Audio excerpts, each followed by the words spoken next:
नमस्कार दोस्तों। यह बहुत ही सुखद आश्चर्य है कि भारत से गरीबी बहुत ही तीव्र गति से खत्म हो रही है।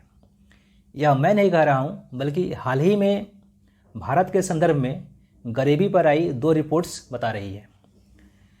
पहली रिपोर्ट्स की बात करें तो यूएनडीपी यानी यूनाइटेड नेशंस डेवलपमेंट प्रोग्राम अर्थात संयुक्त राष्ट्र विकास कार्यक्रम की WMPI यानी world multi dimensional poverty index report में कहा गया है कि पिछले 15 वर्षों में 41.5 करोड़ लोग गरीबी के दुष्चक्र से बाहर निकले।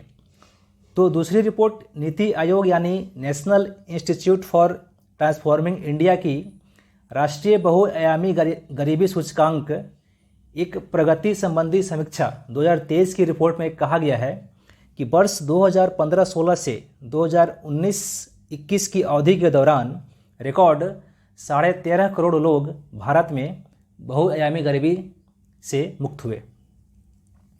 दोस्तों, इस वीडियो में इन दोनों रिपोर्ट्स को विस्तार पूर्वक जानेंगे। साथ ही जानेंगे आखिर भारत में गरीबी की कम होती आंकड़ों का आधार क्या है, अर्थात भारत में गरीबी क्यों कम हो रही है। लेकिन सबसे पहले जानते हैं कि आखिर गरीबी क्या है और उसमें भी बहुआयामी गरीबी क्या है, जिसका जिक्र दोनों रिपोर्ट्स में किया गया है।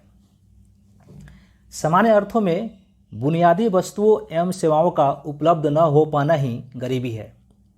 दरअसल गरीबी उस स्थिति का सूचक है जहां पर व्यक्ति जीवन की मूलभूत आवश्यकताओं को पूरा कर पाने में असमर्थ होता है। वहीं बहुआयामी गरीबी की बात करें तो बहुआयामी शब्द किसी भी चीज़ के कई अलग अलग हिस्सों या पहलुओं को संदर्भित करता है। ठीक वैसे ही बहुआयामी गरीबी के विभिन्न आयामों या विभिन्न इंडिकेटर्स का अवलोकन करता है। बहुआयामी गरीबी को मापने के लिए यूएनडीपी ने 3 आयामों शिक्षा, स्वास्थ्य और जीवन स्तर के 10 इंडिकेटर्स यानी संकेतक का प्रयोग किया। इन 10 इंडिकेटर्स की बात की जाए तो बाल मृत्यु दर, पोषण, स्कूली शिक्षा, बाल नामांकन के वर्ष, बिजली, फर्श, पीने का पानी, स्वच्छता, खाना पकाने का ईंधन और संपत्ति। यूएनडीपी के अनुसार इन 10 संकेतकों में से अगर कोई व्यक्ति कम से कम 1/3 अर्थात 3 संकेतकों में अभाव अनुभव करता है तो वह व्यक्ति बहुआयामी गरीबी की श्रेणी में आएगा। वहीं अगर नीति आयोग की आयामों और इंडिकेटर्स की बात करें तो नीति आयोग ने भी आयाम तो 3 ही रखे, मसलन स्वास्थ्य, शिक्षा और जीवन स्तर, परंतु नीति आयोग ने बहुआयामी गरीबी के इंडिकेटर्स में 2 नए इंडिकेटर्स जोड़ दिए। वो इंडिकेटर्स हैं मातृ स्वास्थ्य और बैंक खाता। अर्थात अगर किसी व्यक्ति के पास बैंक खाता नहीं है तो वह बहुआयामी गरीबी के अंतर्गत शामिल हो सकता है। हालांकि इससे पूर्व भारत में गरीब कौन है इसको पता लगाने के लिए कई समितियों का गठन किया गया, जैसे वाईके अलग समिति, लकड़वाला समिति, सुरेश तेंदुलकर समिति, रंगराजन समिति इत्यादि। इन समितियों ने गरीबी को मापने के लिए आय तथा कैलोरी के उपभोग को मानक बनाया। जैसे वाईके अलग समिति ने 1979 में अपनी रिपोर्ट में बताया कि कोई व्यक्ति अगर ग्रामीण क्षेत्र में प्रतिदिन 2400 कैलोरी तथा शहरी क्षेत्रों में 2100 कैलोरी से कम उपभोग करता है तो वह व्यक्ति गरीब माना जाएगा। वहीं रंगराजन समिति ने बताया कि अगर कोई व्यक्ति प्रति माह ग्रामीण क्षेत्र में 972 रुपये तथा शहरी क्षेत्र में 1407 रुपये से कम का उपभोग करता है तो वह गरीब माना जाएगा। वहीं वर्ल्ड बैंक के अनुसार अगर कोई व्यक्ति प्रतिदिन $2.15 से कम का उपभोग करता है तो वह गरीब माना जाएगा। इस प्रकार हम देख पा रहे हैं कि पहले जहां आय का कम होना ही गरीबी मापने का पैमाना था, अर्थात आय का बढ़ना ही गरीबी घटने का पैमाना माना गया, जो कि सही नहीं है। इसमें रोटी, कपड़ा, मकान के साथ ही शिक्षा, स्वास्थ्य तथा जीवन स्तर भी शामिल है। मसलन अगर किसी व्यक्ति के पास लाखों की इनकम हो परंतु वह शैक्षिक रूप से गरीब हो सकता है। शायद इसलिए आज बहुआयामी गरीबी की चर्चा होती है। आइए अब बहुआयामी गरीबी पर आई उन दो रिपोर्ट्स की चर्चा करते हैं जिसमें कहा गया है कि भारत में गरीबी बहुत ही तीव्र गति से खत्म हो रही है। पहली रिपोर्ट यूएनडीपी की है। भारत के संदर्भ में यूएनडीपी डेटा 3 वर्षों 2005-6, 2015-16 और 2019-21 का विवरण देता है। इस डेटा के मुताबिक भारत में वर्ष 2005-6 में 55.1% आबादी यानी 64.5 करोड़ लोग बहुआयामी गरीबी से पीड़ित थे। 10 साल बाद 2015-16 में यह आंकड़ा 27.7% यानी 37 करोड़ रह गया। इन 10 वर्षों में गरीबी के प्रतिशत में कमी की दर सालाना 6.6% रही, लेकिन 2015-16 में से 19-21 की अवधि में बहुआयामी गरीबी से पीड़ित गरीबों का अनुपात जनसंख्या का केवल 16.4% रह गया और गरीबों की संख्या घटकर 23 करोड़ रह गई। यानी कुल मिलाकर देखें तो पिछले 15 वर्षों में 41.5 करोड़ लोग गरीबी के दुष्चक्र से बाहर निकले। तो वहीं नीति आयोग की रिपोर्ट का जिक्र करें तो नीति आयोग के उपाध्यक्ष श्री सुमन बेरी ने राष्ट्रीय बहुआयामी गरीबी सूचकांक एक प्रगति संबंधी समीक्षा 2023 नाम से रिपोर्ट जारी की। इस रिपोर्ट में बताया गया है कि 5 वर्षों में 13.5 करोड़ भारतीय बहुआयामी गरीबी से मुक्त हुए। वर्ष 2015-16 और 2019-21 के बीच बहुआयामी गरीबी वाले व्यक्तियों की संख्या 24.84% से घटकर 14.96% हो गई।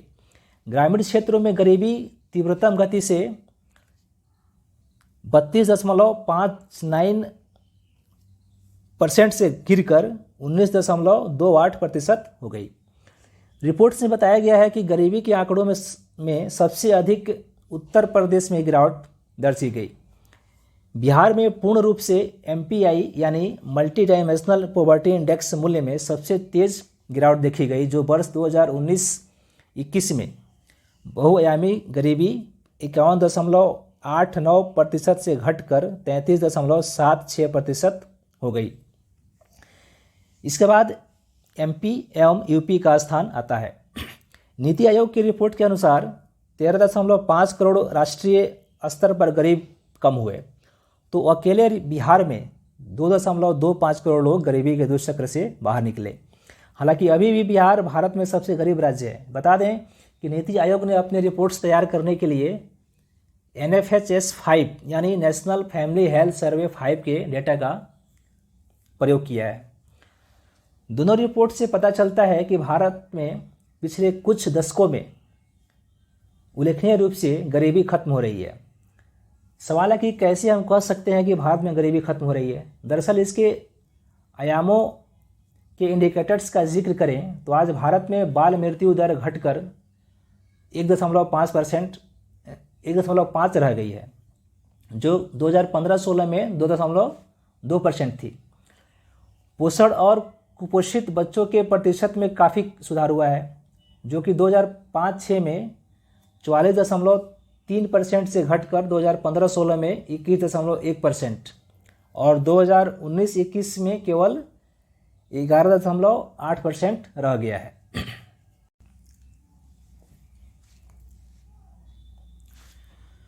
उसी प्रकार हम UNDP के आंकड़ों पर गौर करें तो न्यूट्रिशन यानी पोषण के मामले में काफ़ी सुधार हुआ है। 2005-6 में जहां 44% लोग पोषण की समस्या से जूझ रहे थे, तो वहीं 2019-21 में सिर्फ 12% लोग ही यह समस्या फेस कर रहे हैं। इसी प्रकार 2005-6 में जहां 53% लोगों के पास स्वच्छ ईंधन उपलब्ध नहीं था, तो यह आंकड़ा घटकर 2019-21 में 14% रह गया है।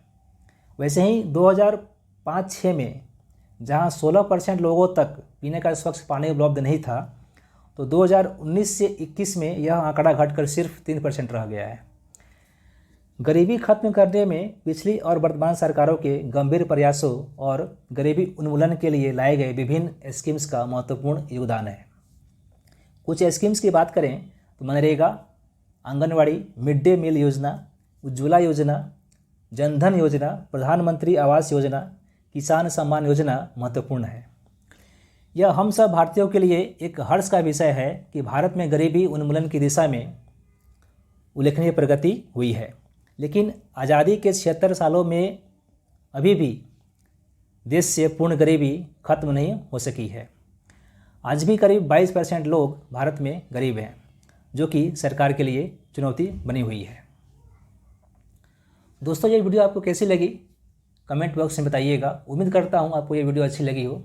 अगर अच्छी लगी हो तो इसे लाइक और शेयर ज़रूर करें और मेरे चैनल को सब्सक्राइब करें ताकि आने वाली वीडियो आप तक पहुँच सके। मिलेंगे नेक्स्ट वीडियो में।